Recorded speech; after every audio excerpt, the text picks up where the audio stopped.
여러분, 혹시 이런 생각 한번 해보신 적 있나요? 뉴스를 보다 보면 전혀 상관없어 보이는 사건들이 이상하게 같은 시기에 같이 튀어나올 때가 있습니다. 겉으로는 그냥 우연처럼 보이는데 몇 개를 같이 놓고 보면 이거 하나의 그림 아닌가 싶은 순간이 생기죠. 오늘은 그 대표적인 사례를 얘기해 보려고 합니다. 그린란드와 베네수엘라입니다. 사실 제가 얼마 전에 그린란드 이야기는 그린란드대로, 또 베네수엘라 이야기는 베네수엘라대로 따로 영상을 올렸습니다. 그때는 각각의 이슈만 떼어서 봤는데요. 자료를 더 보다 보니 자꾸 이런 생각이 들더라고요. 이 두 사건을 따로 보면 그냥 사건인데 같이 놓으면 완전히 다른 구조가 보인다. 그래서 오늘 영상은 제가 얼마 전에 올린 두 영상을 합쳐서 한 번에 묶어보는 영상입니다. 하나는 북극 빙하의 섬이고 하나는 남미의 산유국이죠. 그런데 저는 이 두 사건이 동시에 떠오른 게 단순한 우연이라고 보기 어렵다고 생각합니다. 왜냐하면 이 두 곳을 한 장의 지도 위에 올려놓는 순간 그 연결점이 영토가 아니라 달러로 바뀌기 때문입니다. 오늘 이야기의 결론은 이겁니다. 조금만 미리 말해보면요. 이건 영토 전쟁이 아니라 달러 패권을 지키기 위한 보이지 않는 금융전쟁이라는 겁니다. 그리고 그 전쟁은 멀리 있는 나라 이야기처럼 보이지만 결국 우리 일상과 투자, 물가, 산업까지 연결되어 있습니다. 자, 이제 흐름을 처음부터 천천히 따라가 보겠습니다. 2024년 들어서 세계 금융질서에 이상 신호가 감지되기 시작했습니다. 그동안 너무 당연했던 전제가 조금씩 흔들리는 장면들이 연달아 나타난 거죠. 중국은 사우디와의 거래에서 위안화로 석유를 결제하는 비중을 확대했고, 브릭스 국가들은 달러 없이도 결제할 수 있는 시스템을 논의하기 시작했습니다. 러시아는 이미 유럽에 천연가스를 팔면서 대금을 루블로 받는 방식으로 움직이고 있었죠. 이게 의미하는 건 단순합니다. 80년 넘게 유지되어 온 달러 중심 질서에 균열이 생기기 시작했다는 거죠. 그리고 사건이 이어집니다. 얼마 전에 트럼프가 그린란드 매입을 다시 언급했죠. 그리고 미국은 베네수엘라 대통령을 전격 체포했습니다. 대부분의 반응은 사실 크게 다르지 않았을 겁니다. 트럼프가 또 이상한 소리 하네. 남미는 원래 복잡하잖아. 그런데요, 이 두 사건을 금융 시스템의 관점에서 보면 완전히 다른 그림이 보입니다. 오늘 이야기는 바로 이것입니다. 이건 영토 전쟁이 아니라 달러 패권을 지키기 위한 보이지 않는 금융 전쟁이다. 여기서 말하는 금융 전쟁은 우리가 흔히 생각하는 전쟁과 다릅니다. 전통적인 전쟁은 아주 명확하죠. 군대가 움직이고 미사일이 발사되고 영토가 점령됩니다. 누가 봐도 전쟁이죠. 하지만 21세기 패권 전쟁은 다릅니다. 총성 없는 전쟁이죠. 군대 대신 움직이는 건 자본 흐름이고 미사일 대신 움직이는 건 금리와 환율입니다. 점령 대신 이루어지는 건 공급망의 통제입니다. 그리고 승리의 조건은 단순합니다. 상대가 내 통화 시스템을 쓸 수밖에 없게 만드는 것입니다. 여기서 핵심은 강요가 아닙니다. 선택할 수밖에 없는 구조를 만드는 것이죠. 직접 이렇게 해 라고 말하지 않아도 구조 자체가 한 방향으로만 흐르게 설계하는 겁니다. 그리고 이 전쟁의 최종 전장은 결국 통화 시스템입니다. 달러가 왜 중요한지 이해하려면 달러를 지폐로 보면 안 됩니다. 달러는 시스템입니다. 이 시스템은 크게 세 층위로 작동합니다. 먼저 달러는 결제 통화지요. 국제 거래의 80% 이상이 달러로 이루어집니다. 한국이 독일에서 기계를 사도 사우디가 중국에 석유를 팔아도 결제는 달러로 돌아가는 경우가 대부분입니다. 두 번째로 달러는 안전자산입니다. 위기가 오면 사람들이 달러로 갑니다. 2008년 금융위기, 2020년 팬데믹, 2022년 우크라이나 전쟁, 위기 때마다 달러 가치는 오히려 올라갔습니다. 가장 안전하다고 믿는 거죠. 세 번째로 달러는 금융 인프라입니다. 스위프트 결제망, 미국 국채시장, 뉴욕 연방준비은행, 달러를 쓴다는 건 이 인프라 안으로 들어온다는 뜻입니다. 그래서 달러의 진짜 힘은 이런 형태로 나타납니다. 미국이 금리를 올리면 전 세계 자본이 미국으로 몰립니다. 미국이 제재하면 스위프트 차단으로 국제 거래가 마비됩니다. 미국 국채가 흔들리면 전 세계 금융시장이 동요합니다. 이게 바로 패권입니다. 군사력이 아니라 금융구조로 세계를 통제하는 힘입니다. 그렇다면 중국 입장에서 달러 시스템은 족쇄가 됩니다. 첫째, 통화정책이 종속되죠. 미국이 금리를 올리면 중국도 대응해야 합니다. 그렇지 않으면 자본이 빠져나가니까요. 중국의 통화정책이 미국 연준의 결정에 영향을 받는 구조입니다. 둘째, 제재 리스크가 있습니다. 미국이 마음먹으면 스위프트를 차단할 수 있습니다. 러시아도 당했고 이란도 당했고 베네수엘라도 당했습니다. 중국도 예외가 아니겠죠. 셋째, 외환 보유고 부담입니다. 중국은 3조 달러가 넘는 외환 보유고를 갖고 있고 대부분이 미국 국채입니다. 이게 의미하는 건 중국이 벌어들인 돈으로 미국 국채를 사주면서 미국 경제를 지탱하는 구조가 된다는 겁니다. 그래서 중국의 전략은 명확합니다. 양자 무역에서 자국 통화 결제를 확대하고 디지털 위안화로 새로운 결제 인프라를 구축하고 브릭스 차원의 공동 통화 또는 결제 시스템을 개발합니다. 2024년 중국과 사우디 위안화 석유 거래가 중요한 이유가 바로 여기 있습니다. 석유는 항상 달러로만 거래됐습니다. 이게 페트로달러 시스템의 핵심이었죠. 중국이 위안화로 석유를 산다는 건 달러 시스템에 대한 정면 도전입니다. 미국 입장에서 달러 패권이 흔들리면 모든 게 무너집니다. 달러 패권이 주는 힘은 굉장히 현실적입니다. 첫 번째, 무한 차입 능력입니다. 미국은 30조 달러가 넘는 빚이 있지만 파산하지 않습니다. 전 세계가 달러와 미국 국채를 원하기 때문입니다. 돈이 필요하면 국채를 찍고 누군가는 그걸 삽니다. 둘째, 금융 제재 능력입니다. 스위프트 차단, 자산 동결, 거래 금지, 이런 카드들은 달러 시스템 안에서만 작동합니다. 달러 패권이 약해지면 이 카드가 무력해집니다. 셋째, 통화 정책의 수출입니다. 미국이 금리를 조정하면 전 세계가 반응합니다. 기축 통화이기 때문에 가능한 구조죠. 만약 달러 패권이 무너지면 미국 국채를 아무도 안 사서 금리가 폭등하고 재정 위기에 빠질 수 있고 달러 가치 하락으로 수입 물가가 오르고 금융 제재가 무력화되면서 외교적 영향력도 줄어듭니다. 미국에게 달러 패권은 생존의 문제입니다. 그래서 중국의 탈달러화를 허용할 수 없습니다. 문제는 어떻게 막느냐입니다. 미국은 달러 써달라고 직접 요구하지는 않습니다. 대신 달러를 안 쓰면 어떤 일이 벌어지는지를 보여줍니다. 첫 번째 단계는 제재와 압박입니다. 스위프트 차단, 자산 동결, 관세 부과, 시장 접근 제한이 들어갑니다. 메시지는 명확합니다. 달러 질서를 벗어나면 즉각 비용이 발생한다. 두 번째 단계는 공급망 교란입니다. 핵심 자원 접근을 차단하고 전략 물자 수출을 통제하고 기술 이전을 금지합니다. 메시지는 우리가 통제하는 자원 없이는 산업이 안 돌아간다는 겁니다. 세 번째는 에너지 가격 변동성을 증폭시키는 단계입니다. 산유국을 압박하고 석유 공급망을 불안정하게 만들고 에너지 시장에 개입합니다. 메시지는 에너지 가격이 불안정하면 통화 정책을 못 펼치다입니다. 네 번째는 통화 정책 제약입니다. 상대국은 딜레마에 빠지겠죠. 긴축하면 성장 희생이고 완화하면 물가 폭등과 자본 유출입니다. 메시지는 어느 쪽을 선택해도 고통스럽다입니다. 다섯 번째는 자본 이동 압박입니다. 불확실성이 커지면 투자자들은 안전자산을 선호하고 결국 달러로 회귀합니다. 메시지는 결국 달러로 돌아올 수밖에 없다입니다. 이 구조의 핵심은 자동성입니다.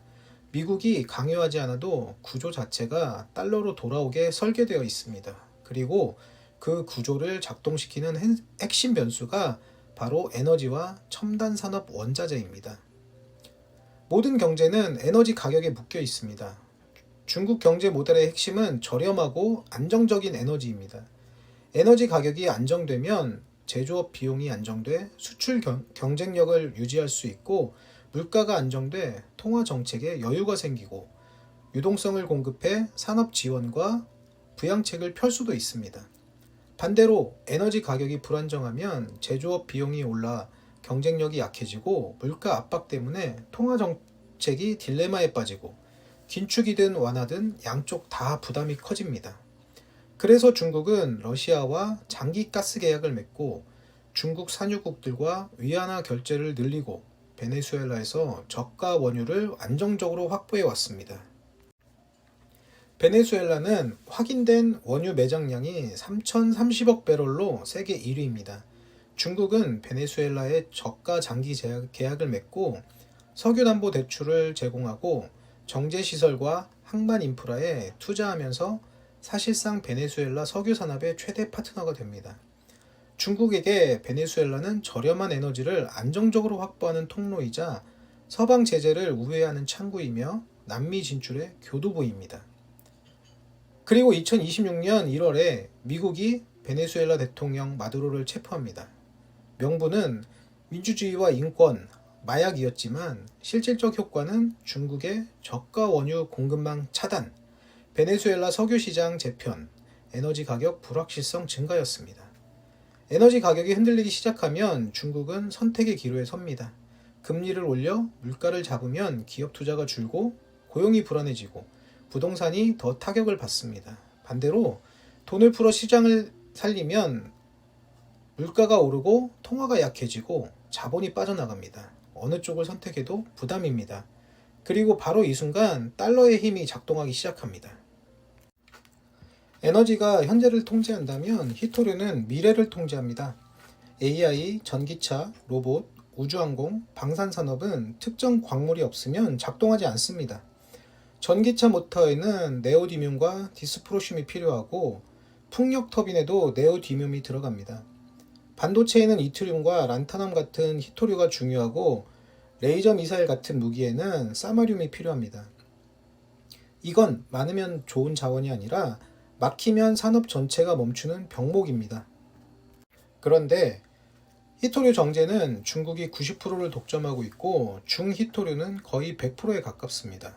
네오디뮴, 철, 붕소자석도 중국이 연간 30만 톤을 생산합니다. 미국의 마운틴 패스 광산도 채굴한 뒤 중국에 보내 정제합니다. 그게 더 싸고 빠르기 때문이죠. 중국이 독점한 이유는 단순합니다. 40년 이상의 기술 축적, 극도로 복잡한 화학 공정, 엄청난 환경 오염을 감수한 생산 구조, 그리고 대규모 시설 투자입니다. 여기에서 그린란드가 등장합니다. 그린란드 히토류 매장량은 약 3,610만 톤으로 세계 2위, 중국 다음입니다. 중국은 광산에 투자하려 했고 폐해군기지 매입을 제안했으며 연구센터와 위성 지상국 건설도 요청했습니다. 트럼프 행정부는 덴마크에 압력을 넣어 중국 투자를 전면 거부하게 만들었고 얼마 뒤 그린란드 매입을 재언급하고 있습니다. 물론 문제는 있습니다. 그린란드에 광물만 있어도 소용이 없다는 겁니다. 정제를 중국이 하니까요. 그런데 미국의 진짜 의도는 여기서 달라집니다. 단기적으로는 중국의 그린란드 접근을 차단해서 중국이 히토류 공급망을 다변화하려는 시도를 봉쇄하는 것이고 장기적으로는 서방 중심의 정제, 가공 체계를 구축해서 중국 의존도를 탈피하는 것입니다. 이건 10년에서 20년 걸리는 프로젝트입니다. 하지만 지금 시작하지 않으면 영원히 중국 독점이 됩니다. 그래서 그린란드는 미래 산업의 병목을 누가 통제하느냐의 문제입니다. 여기까지 오면 그림이 완성됩니다. 베네수엘라는 에너지, 즉 현재입니다. 석유 공급이 불안정해지면 에너지 가격이 오르고 제조업 비용이 증가하고 결국 물가 압박으로 이어집니다. 그린란드는 히토류, 즉 미래입니다. 히토류 접근이 제약되면 첨단 산업 병목이 생기고 전기차와 AI, 방산 산업이 타격을 받습니다. 두 개를 동시에 압박하면 어떤 일이 벌어질까요? 에너지 비용 상승으로 현재 경쟁력이 약해지고 히토류 불안으로 미래 산업이 제약을 받습니다. 그리고 동시에 압박받으면 통화정책의 선택지가 사라집니다. 중국 정부는 딜레마에 빠지겠죠. 긴축하면 물가는 잡히지만 성장 둔화와 고용 악화, 부동산 붕괴가 가속될 수 있습니다. 완화하면 성장은 부양되지만 물가가 폭등하고 통화가 약해지고 자본이 유출됩니다. 이 순간 투자자들이 움직입니다. 불확실성이 커지면 위험자산을 회피하고 안전자산을 선호합니다. 그리고 그 안전자산이 달러입니다. 자본이 중국에서 빠져나가기 시작하면 위안화 가치가 하락하고 특히 에너지 같은 수입 물가가 더 오르고 외환 보유고 방어 부담이 커지며 금리 인상 압박이 높고 성장은 더 둔화됩니다. 악순환이 시작되는 거죠. 그리고 이 악순환에서 빠져나올 방법은 사실상 하나밖에 없습니다. 그건 달러 시스템으로 돌아가는 것이죠. 여기까지의 흐름은 이렇게 연결됩니다. 자원 통제, 에너지와 희토류, 그 다음 산업 제약, 그 다음 통화정책 딜레마, 그 다음 자본 유출, 그리고 마지막에 달러 의존도 심화로 구조가 회귀합니다. 그런데 이 전쟁이 왜 보이지 않을까요? 직접적 폭력성이 없습니다. 미사일이 날아가지 않고 군대가 국경을 넘지 않고 선전포고도 없습니다. 뉴스에서는 개별 사건으로 포장됩니다. 트럼프의 이상한 발언, 남미의 정치 위기, 자원 분쟁 같은 식으로요. 그리고 인과관계가 복잡합니다. 그린란드와 달러가 어떻게 연결되는지 바로 보이지 않고 베네수엘라 대통령 체포가 금융시장과 무슨 상관인지도 한 번에 이해하기 어렵습니다. 몇 단계를 거쳐야 전체 구조가 보입니다. 시간차도 있습니다. 자원 압박이 바로 효과가 나타나는 게 아니라 몇 달 후 에너지 가격이 움직이고 몇 분기 뒤 통화 정책이 어려워지고 몇 년 뒤 자본 흐름이 바뀝니다. 무엇보다 이건 강제가 아니라 유도입니다. 달러를 써라가 아니고 달러 안 쓰면 이렇게 된다를 보여주는 방식입니다. 이것이 21세기 전쟁의 방식입니다. 총성은 없지만 더 강력하고 눈에 보이지 않지만 더 정교하고 한 번에 끝나지 않지만 더 지속적입니다. 그럼 이제 처음 질문으로 돌아가 보겠습니다. 그린란드와 베네수엘라 왜 동시에? 확실한 답은 없습니다. 미국이 이건 중국 견제를 위한 통합 금융전쟁 전략이다라고 공식 발표한 적도 없습니다. 하지만 확인되는 사실은 있습니다. 두 곳 모두 중국이 깊이 관여한 자원 공급처라는 점, 비슷한 시기에 미국의 개입이 있었다는 점, 그리고 개입 이후 중국 접근이 차단되거나 불안정해졌다는 점입니다. 그리고 그 결과 두 자원은 중국 경제의 현재와 미래를 동시에 압박합니다. 에너지와 첨단 산업이 동시에 흔들리면 통화와 금융으로 이어지는 구조가 만들어집니다. 타이밍도 의미심장합니다. 트럼프 2기 출범 후 그린란드 재언급, 그리고 베네수엘라 대통령 체포가 이어졌습니다. 조율된 전략인지 우연인지 이건 단정할 수 없습니다. 하지만 결과는 같습니다. 중국의 두 핵심 공급망이 동시에 압박받고 그것이 달러 시스템 강화로 이어지는 구조가 만들어졌습니다. 이게 의미하는 건 네 가지입니다. 첫째, 우리는 전쟁 한가운데 있다는 겁니다. 뉴스는 평화롭게 보지만 금융시장과 정책 결정자들은 알고 있고 보이지 않는 전쟁이 진행 중입니다. 둘째, 전선은 예상 밖의 장소에 있습니다. 북극의 빙하, 남미의 유전이 뉴욕과 베이징의 금융시장을 흔듭니다. 셋째, 승패는 총이 아니라 구조로 결정됩니다.